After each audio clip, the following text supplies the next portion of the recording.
Você vai ouvir o capítulo 5 do livro 3º do Livro dos Espíritos, de Allan Kardec. Capítulo 5 da Lei de Conservação.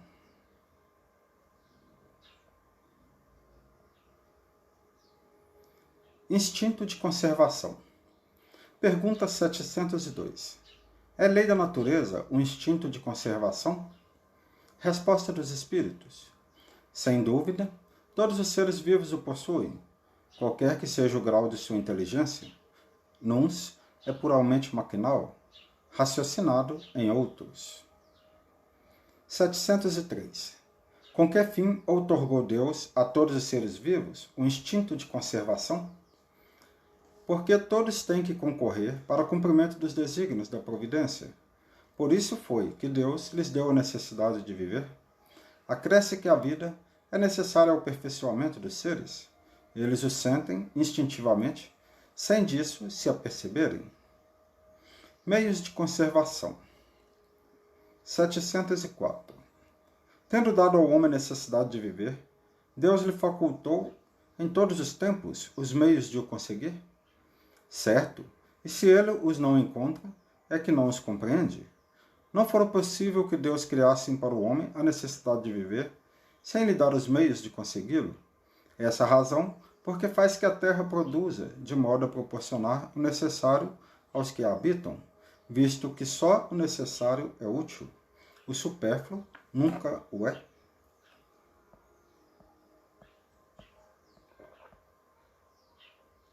Pergunta 705.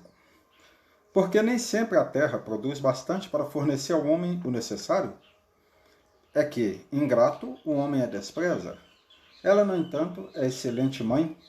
Muitas vezes também, ele acusa a natureza do que só é resultado da sua imperícia ou da sua imprevidência. A terra produziria sempre o necessário, se com o necessário soubesse o homem contentar-se. Se o que ela produz não lhe basta a todas as necessidades, é que ele emprega no supérfluo o que poderia ser aplicado no necessário. Olha o árabe no deserto. Acha sempre de que viver, porque não cria para si necessidades factícias, desde que haja desperdiçado a metade dos produtos em satisfazer a fantasias. Que motivos tem o homem para se espantar de nada encontrar no dia seguinte e para se queixar de estar desprovido de tudo quando chegam os dias de penúria? Em verdade vos digo, imprevidente não é a natureza, é o homem que não sabe regrar o seu viver. 706. Por bens da terra unicamente se devem entender os produtos do solo? O solo é a fonte primacial de onde dimanam todos os outros recursos, pois que, em definitivo, estes recursos são simples transformações dos produtos do solo. Por bens da terra se deve, pois, entender tudo de que o homem pode gozar nesse mundo. 707. É frequente a certos indivíduos faltarem os meios de subsistência, ainda quando os cerca a abundância. A que se deve atribuir isso? Ao egoísmo dos homens, que nem sempre fazem o que lhes cumpre. Depois, e a mais das vezes, devem-nos a si mesmos. Buscai e achareis. Essas palavras não querem dizer que, para achar o que deseja, basta que o homem olhe para a terra, mas que lhe é preciso procurá-lo, não por indolência, e sim com ardor e perseverança, sem desanimar ante os obstáculos, que muito a miúde são simples meios de que se utiliza a providência para lhe experimentar a constância, a paciência e a firmeza. Explicação de Kardec. Se é certo que a civilização multiplica as necessidades, também o é que multiplica as fontes de trabalho e os meios de viver. Forçoso, porém, é convir que, a tal respeito, muito ainda lhe resta por fazer. Quando ela houver concluído a sua obra, ninguém deverá haver que possa queixar-se de lhe faltar o necessário, a não ser por sua própria culpa. A desgraça para muitos provém de enveredarem por uma senda diversa da que a natureza lhes traça. É então que lhes falece a inteligência para o bom êxito. Para todos há lugar ao sol, mas com a condição de que cada um ocupe o seu e não o dos outros. A natureza não pode ser responsável pelos defeitos da organização social, nem pelas consequências da ambição e do amor próprio. Fora preciso, entretanto, ser-se cego para se não reconhecer o progresso que, por esse lado, têm feito os povos mais adiantados, graças aos louváveis esforços que, juntas, a filantropia e a ciência não cessam de despender para melhorar a condição material dos homens e, malgrado ao crescimento incessante das populações, a insuficiência da produção se acha atenuada, pelo menos em grande parte, e os anos mais calamitosos do presente não se podem de modo algum comparar aos de outrora. A higiene pública, elemento tão essencial da força e da saúde, a higiene pública que nossos pais não conheceram, é objeto da esclarecida solicitude. O infortúnio e o sofrimento encontram onde se refugiem. Por toda parte, a ciência contribui para crescer o bem-estar. Poder-se-á dizer que já se haja chegado à perfeição? Oh, não, certamente. Mas o que já se fez deixa prever o que com perseverança se logrará conseguir se o homem se mostrar bastante avisado para procurar a sua felicidade nas coisas positivas e sérias, e não em utopias que o levam a recuar em vez de fazê-lo avançar. 708. Não há situações em que os meios de subsistência de maneira alguma dependem da vontade do homem, sendo-lhe a privação do de que mais imperiosamente necessita uma consequência da força mesmo das coisas. É isso uma prova muitas vezes cruel, que lhe compete sofrer, e a qual sabia ele de antemão que viria a estar exposto. Seu mérito, então, consiste em submeter-se à vontade de Deus, desde que a sua inteligência nenhum meio lhe faculta de sair da dificuldade. Se a morte vier colhê-lo, cumpre-lhe recebê-la sem murmurar, ponderando que a hora da verdadeira libertação soou, e que o desespero, no derradeiro momento, pode ocasionar-lhe a perda do fruto de toda a sua resignação. 709. Terão cometido crime os que, em certas situações críticas, se viram na contingência de sacrificar seus semelhantes para matar a fome. Se houve crime, não teve este atenuá-lo a necessidade de viver, que resulta do instinto de conservação? Já respondi, quando disse que há mais merecimento em sofrer todas as provações da vida com coragem e abnegação. Em tal caso, há homicídio e crime de lesa natureza, falta que é duplamente punida. 710. Nos mundos de mais apurada organização, têm os seres vivos necessidades de alimentar-se? Têm, mas seus alimentos estão em relação com a sua natureza. Tais alimentos não seriam bastante substanciosos para os vossos estômagos grosseiros, assim como os deles não poderiam digerir os vossos alimentos. Gozo dos bens terrenos. 711. O uso dos bens da terra é um direito de todos os homens? Esse direito é consequente da necessidade de viver. Deus não imporia um dever sem dar ao homem o meio de cumpri-lo. 712. Com que fim pôs Deus atrativos no gozo dos bens materiais? Para instigar o homem ao cumprimento da sua missão e para experimentá-lo por meio da tentação? Qual o objetivo dessa tentação? Desenvolver-lhe a razão, que deve preservá-lo dos excessos. Explicação de Kardec. Se o homem só fosse instigado a usar dos bens terrenos pela utilidade que tem, sua indiferença houvera talvez comprometido a harmonia do universo. Deus imprimiu a esse uso o atrativo do prazer, porque assim é o homem impelido ao cumprimento dos desígnios providenciais. Mas, além disso, dando àquele uso esse atrativo, quis Deus também experimentar o homem por meio da tentação que o arrasta para o abuso, de que deve a razão defendê-lo.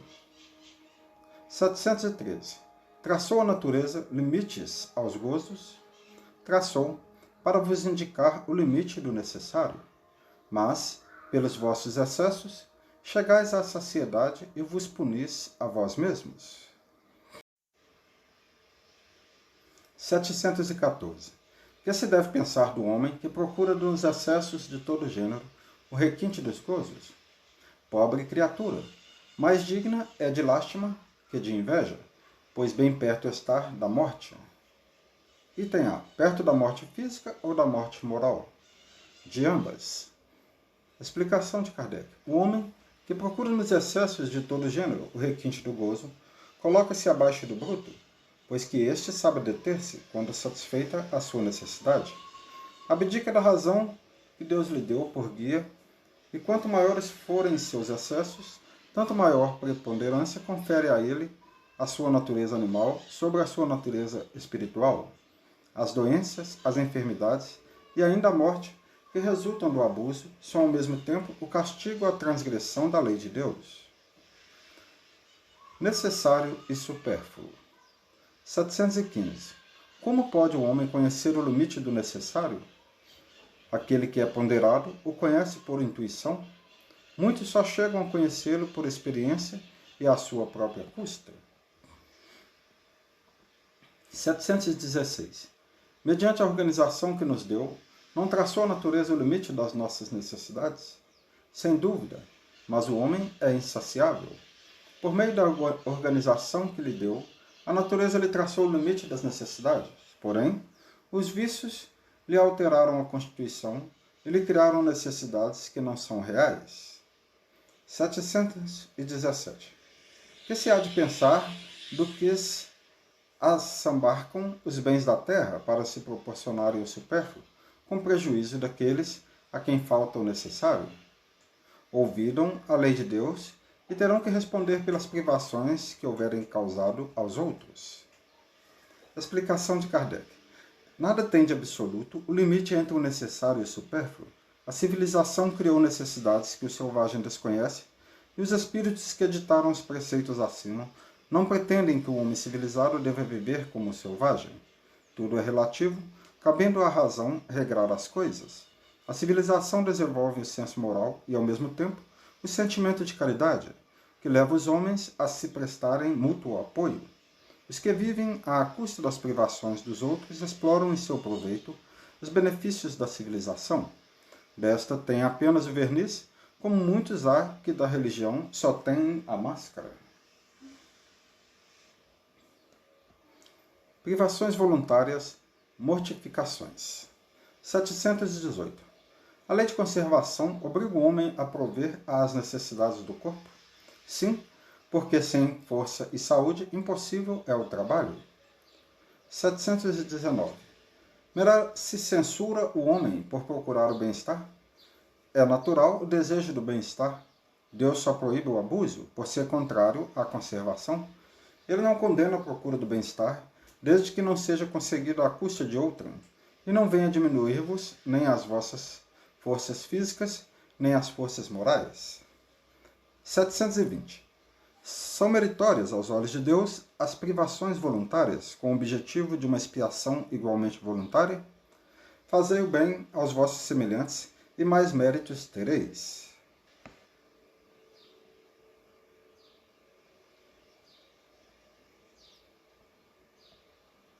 Item A. Haverá privações voluntárias que sejam meritórias? A.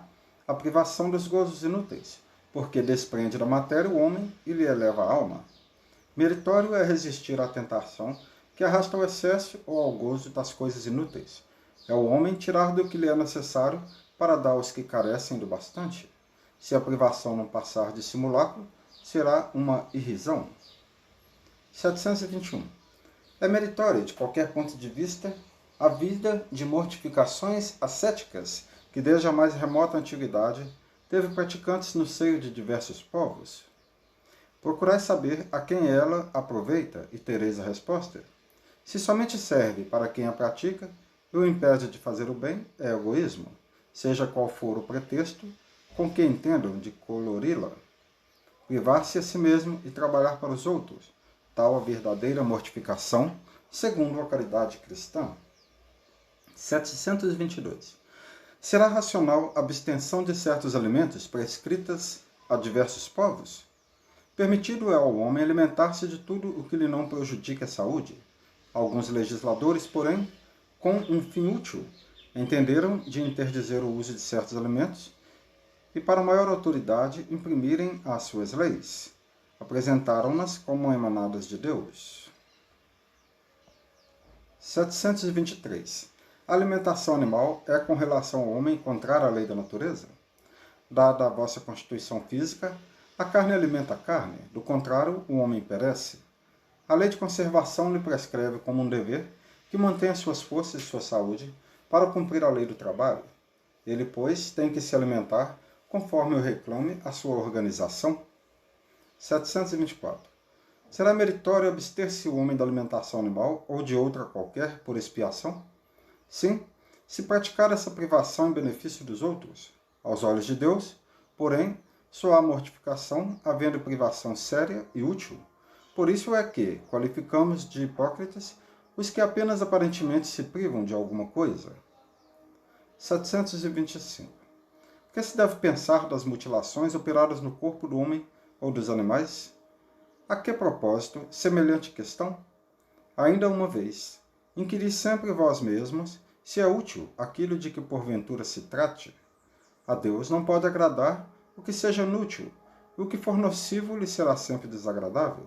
Porque, ficais sabendo, Deus só é sensível aos sentimentos que elevam para ele a alma, obedecendo-lhe à lei, e não a violando, é que podereis forrar-vos ao jugo da vossa matéria terrestre. 726. Visto que os sofrimentos desse mundo nos elevam, se os suportarmos devidamente, dar-se-á que também nos elevam os que nós mesmos nos criamos? Os sofrimentos naturais são os únicos que elevam, porque vêm de Deus. Os sofrimentos voluntários de nada servem quando não concorrem para o bem de outrem. Supõe-se que se adiantam no caminho do progresso os que abreviam a vida, mediante rigores sobre-humanos, como fazem os bonzos, os faquires e alguns fanáticos de muitas seitas?